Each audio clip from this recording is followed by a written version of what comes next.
We are told that we should be kind and put other people's needs ahead of our own, but does anyone tell us that being too kind and caring can be dangerous? We live in a world where we don't always get what we give because it's full of generous people who see how their giving empties them, both financially and emotionally. Could being too kind even put our own lives in danger? Be surprised by the bad things that can happen to you when you're kind. Today I'll tell you 8 bad things that can happen to you if you're too nice, and I'll show you for tough ways to keep people from taking advantage of you. Let's move on to number 1. Without further ado, you will have to have hopes for people. The Stoics said that we should accept things as they are and not depend on what other people do to make us happy. Giving without asking too much in return keeps you from being disappointed and helps you practice emotional separation, which gives you a calmer mind. Whether we are aware of it or not, it's hard for us to be fully selfless. When we give everything we have, we expect everyone else to do the same. When it's us who need something important, though, you've gotten people so used to having everything done for them that they'll take it for granted that you can handle everything in their lives and yours, especially your own. Because if you don't take care of your own, why would you take care of other people's? In reality, your hopes of reciprocity won't be met, and you will end up with a bad mood, tiredness, anger, and sadness. Still, if we look at it objectively, people aren't letting you down. They're just doing what you should be doing, which is taking care of their own tasks. People will only expect you to give them something, which is the second point. The Stoics say that it's important to remember that real worth comes from acting in a way that is good and logical, not from just doing what other people want. Moderation and giving in a balanced way help you stay in charge of your actions and keep you from getting into habits that hurt your mental health. You've heard your whole life that people are creatures of habit, and this couldn't be more true. People are made to adapt to a pattern, a way of life, and a symphony of things going on around them. The idea of the comfort zone comes from this desire to change. This means that if you're always giving, the people you help will expect you to give them something all the time. You'll lead them into their comfort zones, and they won't have to do many of their responsibilities because you'll be there to do them. If you don't value yourself, no one is likely to look you in the eyes and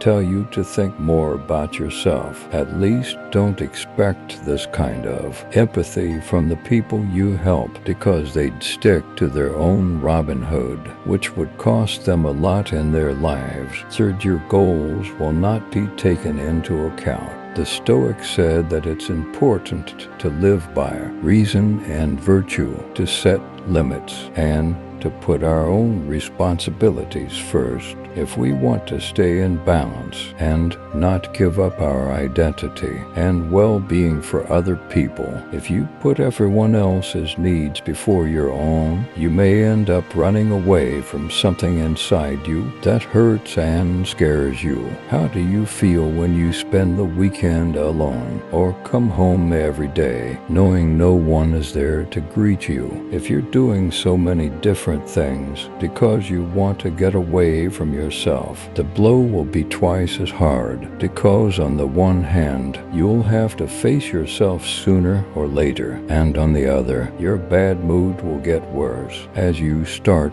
to put other people's needs before your own. Self-care is one of the most important parts of being healthy. Before you can help others feel better, you need to make sure you're happy, spoiled, and well cared for. That is, you should never give someone a chocolate unless you first really enjoyed one yourself. Similarly, you shouldn't offer to clean a friend's house until you've cleaned your own and watched a good movie while sipping wine, the rest of the world comes after you. For people will think you are weak and treat you that way. Stoicism tells us to work on being strong and in charge of ourselves. By setting limits and practicing self-discipline, we can show others that we are committed to our own responsibilities and ideals, earning their respect instead of being seen as weak. If you help other people too much, over time you might be seen as an expert in the area where you work. With other people, you might be making the exact opposite impression. When you don't set limits, people start to see you as weak, just like the person who opposes a boss, so much so that they'll come to you to get rid of their responsibilities because they know you won't say no. On the contrary, as soon as you use this magic word, they will start to feel something for you they never thought they would respect. You'll have a lot of bots, or people who only come to you when they need something. Stoicism teaches us how important it is to be smart and wise. By choosing who to help with self-control and perspective, we can tell the difference between real people and those who want to take advantage, so we don't waste our time or energy on things that don't help people who thought you were a good friend all of a sudden only want to hang out with you when they need something. If you think about it logically, it's not so unlikely that this could happen to you, since most people don't invite their employees or co-workers to have coffee with them, let alone a beer. What's going on with you makes sense, but that doesn't mean it's fair, so you need to learn how to handle the methods I'll tell you about at the end to keep people from taking advantage of you. 6, you'll only get people who want something, and never those who want to give. With patient judgment, we can build relationships that are real and good for both parties. People come into our lives because their energies match up with ours. That is, if we vibrate low, we attract people who are negative, depressed, have dark souls, and want to hurt us. When our vibrations are high, on the other hand, we draw people who are full of good energy, kindness, excitement, hard work, and joy. Because of this, when we give to everyone, we lose so much energy that we start vibrating at a low frequency. This makes needy people feel drawn to us, as well as opportunists who don't even want to help and only want to take what they can from us and leave without even saying thank you. 7, you could end up getting hooked on something. The Stoics taught people to be calm and in charge of themselves. Self-discipline in giving keeps us from getting stuck in bad habits and lets us keep a good relationship with our actions and choices. When shortage is a regular part of our lives, the need for something grows, which is the best way to get addicted.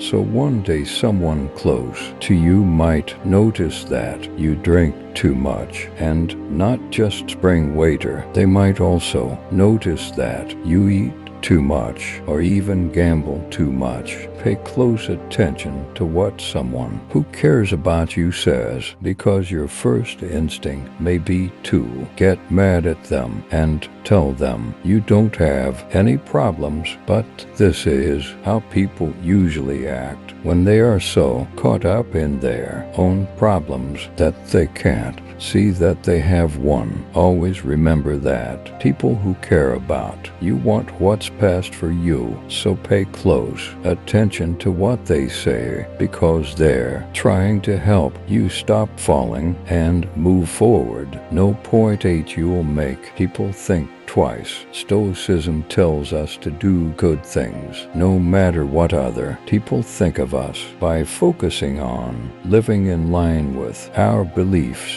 and principles, we build a good image that can withstand false accusations. No matter how much we'd like things to be different, the truth is that there aren't that many kind people in the world. So if you are one, people will be suspicious of you instead of being impressed and thankful. It won't be long before your kindness makes people wonder what's going on with you and what plans you have that you don't tell anyone about. This could mean you've met a group of suspicious people, but it's more likely that they're just being honest. Most people who want to help too much are hiding such evil plans that it's best to stay away from them and refuse the help they offer. Now let's look at what you can do to stop people from taking advantage of you. Strategy No.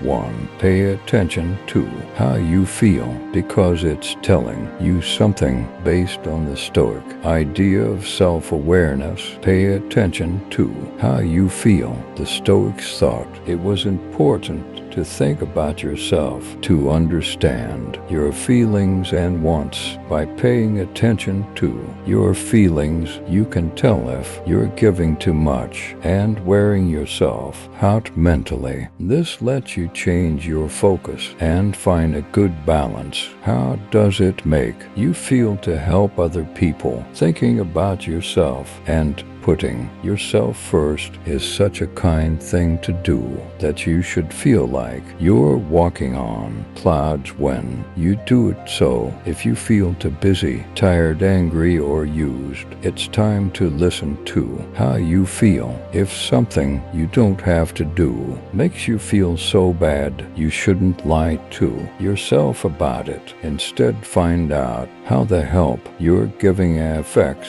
your health. Plan No. To don't be afraid of the word no. Following the lessons of the Stoics, you should realize that your time and energy are important and need to be used in a balanced way. Self-control can be shown by being able to say no when you feel too busy or when the request is unfair, even though the word no makes us think of bad things and sadness. It's normal for us to find it hard to say it, but if we don't learn to say this word when someone wants more from us than we can give, pessimism will take over our lives. Practice in front of the mirror and tell yourself that it's the only way to regain your freedom and avoid unnecessary and possible risks. Strategy 3. You have a time and a place for yourself. Respect them, following the Stoic values of self-discipline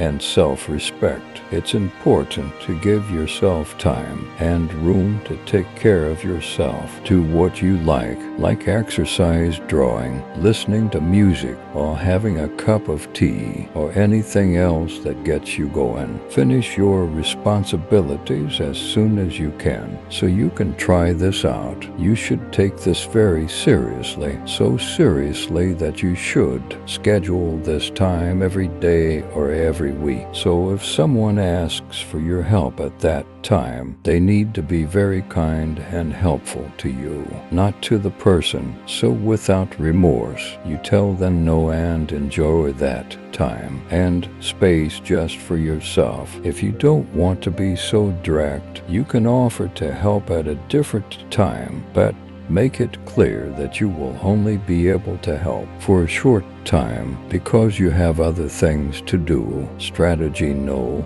4. Identify energy vampires and distance yourself from them, following the Stoic principles of self-discipline and wisdom. It's important to know which relationships are good for you and which can drain you mentally. By staying away from people who constantly drain your energy and don't add anything positive, you're taking care of your own health and showing Stoic self-control in your relationships. You should know that if you try to help an energy thief, it won't work. These people overwhelm you with their complaints, their pains, and their catastrophic view of life, don't bother trying to help them, because if their problems were solved, they would have to stop complaining. That's something they wouldn't tolerate. In conclusion, according to Stoic wisdom in life, the best measure for things